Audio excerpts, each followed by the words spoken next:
Hey you guys, it's Ryzen 3 3200G build time.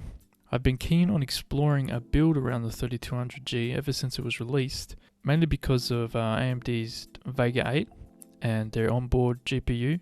And with this third wave of chips, the 3200G got some important 4K and console controller oriented improvements that now make it properly usable as a media PC as well as for gaming. So get your emulators out, boys. The 3DS, Xbox 360, Wii U. This should prove to be a robust system for gaming.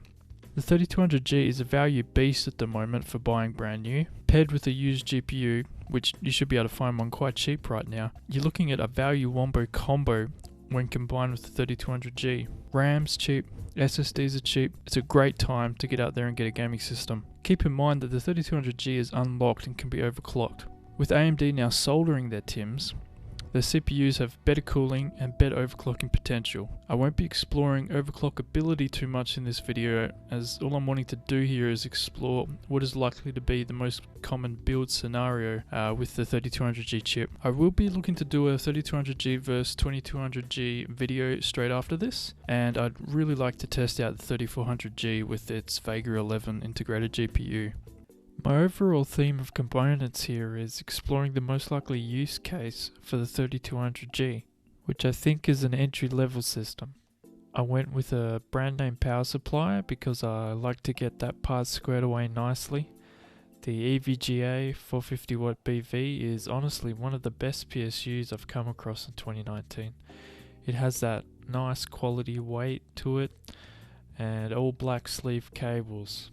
It's 80 plus bronze and great value.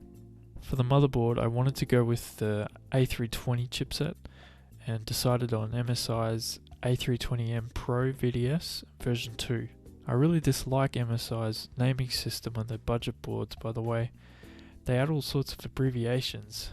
If one has HDMI but not DisplayPort, they change or add letters and end up with all these obscure variations.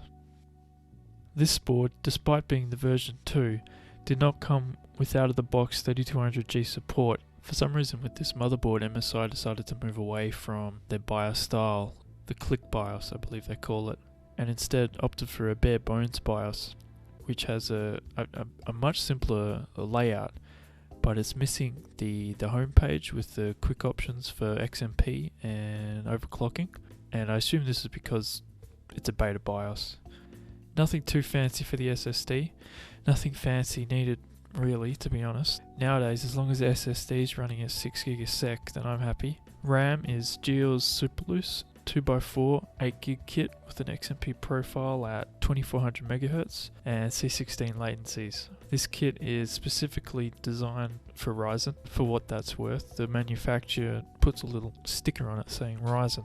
But that mostly just means it's compatible. It's worth noting that the Ryzen 3 onboard Vega 8 GPU, when running on default BIOS, reserves 2GB of RAM. So once you get to Windows, you're essentially running 6GB. Despite the RAM being divided up, once you get to Windows, it still runs at the set XMP profile settings. I find on entry-level systems that 6GB is perfectly fine. 16GB nowadays will cover all bases, but 8GB, well, I play a lot of competitive FPS games and 8GB never handicaps me as long as I don't have a million programs running in the background and I kind of keep it clean in the background. Once you start playing the game, 8GB, it rarely ever, I can't honestly think of a game off the top of my head where, particularly like an esports game, where 8GB is going to handicap you. That covers the core parts. For storage, I went with a 500GB 2.5 inch drive. For the case, I chose the Talus E1 by GameDS, mainly because it's just fantastic value. It has tempered glass side panels, tempered glass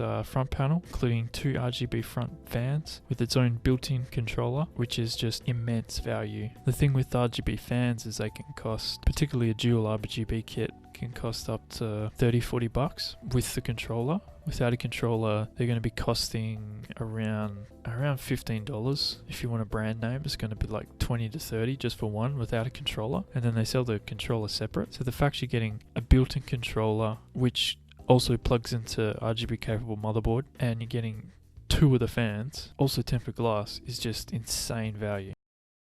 Time for the benchmarks now, guys. I'm going to be going through about 30 seconds of 3D Mark, various tests, and then after that we're going to go on to a whole heap of esports benchmarks. I won't really be talking during the testing, as it's all pretty self-explanatory. If you have any further questions about the testing or the benchmarks, just post a comment down in the YouTube comments.